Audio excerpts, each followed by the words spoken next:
Hi hello, ಇವತ್ತು ನಾನು white sauce pasta ಮಾಡ್ಕೊತಾ ಇದ್ದೀನಿ. ಇದಿಷ್ಟು ಅದ್ರ ಇಂಗ್ರೀಡಿಯೆಂಟ್ಸು. ಇದು ನಾನು ಓಟ್ಸ್ ಪಾಸ್ತಾ ತೊಗೊಂಡಿದ್ದೀನಿ. ನಿಮ್ಗೆ ಬೇಕಾದ್ರೆ ನಾರ್ಮಲ್ ಆಗಿರೋ ಪಾಸ್ತಾದಲ್ಲಿ ಕೂಡ ಮಾಡ್ಕೋಬೋದು. ನಾನು ಮುಂಚೆನೇ ಬೇಯಿಸಿ ಎತ್ತಿಟ್ಕೊತಾ ಇದ್ದೀನಿ. ನೆಕ್ಸ್ಟ್ ಒಂದು ಪ್ಯಾನ್ಗೆ ಬಟರ್ ಹಾಕ್ಕೊಂಡು ಇದು ಸ್ವಲ್ಪ ಚೆನ್ನಾಗಿ ಮೆಲ್ಟ್ ಆದಮೇಲೆ ಇದಕ್ಕೆ ನಾನು 2 ರೀತಿ ಬೆಲ್ ಪೆಪ್ಪರ್ಸ್ ಅಂದರೆ ದಪ್ಪ ಮೆಣಸಿನ್ಕಾಯಿ ಯೂಸ್ ಮಾಡಿದ್ದೀನಿ. ನೀವು ಬೇರೆ ಬೇರೆ ಕ್ಯಾರೆಟು ಮತ್ತು ಕಾರ್ನ್ ಅದೆಲ್ಲ ಹಾಕ್ಬೋದು. ಇದು ಈರುಳ್ಳಿ ಹಾಕ್ಕೊತಾ ಇದ್ದೀನಿ. ಈರುಳ್ಳಿ ಬಂದು ನೀವು ಬೇಕಾದರೆ ಹಾಕಿ, ಇಲ್ಲಾಂದರೆ ಸ್ಕಿಪ್ ಮಾಡ್ಕೊಳ್ಳಿ. ನನಗೆ ಇಷ್ಟ ಆಯಿತು, ಸೊ ಹಂಗಾಗಿ ಹಾಕ್ಕೊತಾ ಇದ್ದೀನಿ. ನೆಕ್ಸ್ಟು ಸಾಲ್ಟು ಸೇರಿಸ್ಕೊಂಡು ಇದನ್ನು ಸ್ವಲ್ಪ ಚೆನ್ನಾಗಿ ಹುರ್ಕೊಳ್ಳಿ.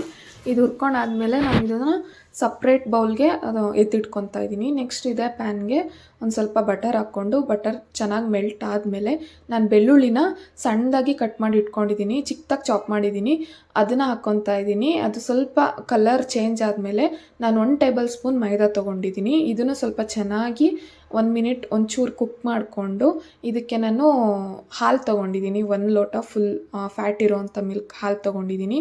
ಚೆನ್ನಾಗಿ ಗಂಟಿಲ್ದಂಗೆ ಕಲಿಸ್ಕೊಂಡು ಇದಕ್ಕೆ ಫ್ರೆಶ್ ಕ್ರೀಮ್ ಹಾಕ್ಕೊತಾ ಇದ್ದೀನಿ. ನನಗೆ ಹೆವಿ ಕ್ರೀಮ್ ಸಿಗಲಿಲ್ಲ, ಸೊ ಹಂಗಾಗಿ ಫ್ರೆಶ್ ಕ್ರೀಮ್ ಯೂಸ್ ಮಾಡ್ತಾ ಇದ್ದೀನಿ. ಇದು ಚಿಲ್ಲಿ ಫ್ಲೆಕ್ಸು ಮತ್ತು ಆರ್ಗ್ಯಾನೋ ಮತ್ತು ಮೆಣಸಿನ ಪುಡಿ, ಸ್ವಲ್ಪ ಸಾಲ್ಟ್ ಸೇರಿಸ್ಕೊಳ್ಳಿ. ಇದು ಗಟ್ಟಿ ಆಯಿತು ಅಂದರೆ ನಿಮಗೆ ಇನ್ನೊಂದು ಸ್ವಲ್ಪ ಹಾಲು ಹಾಕ್ಕೋಬೋದು. ನಾನು ಚೀಸ್ ತೊಗೊಂಡಿದ್ದೀನಿ.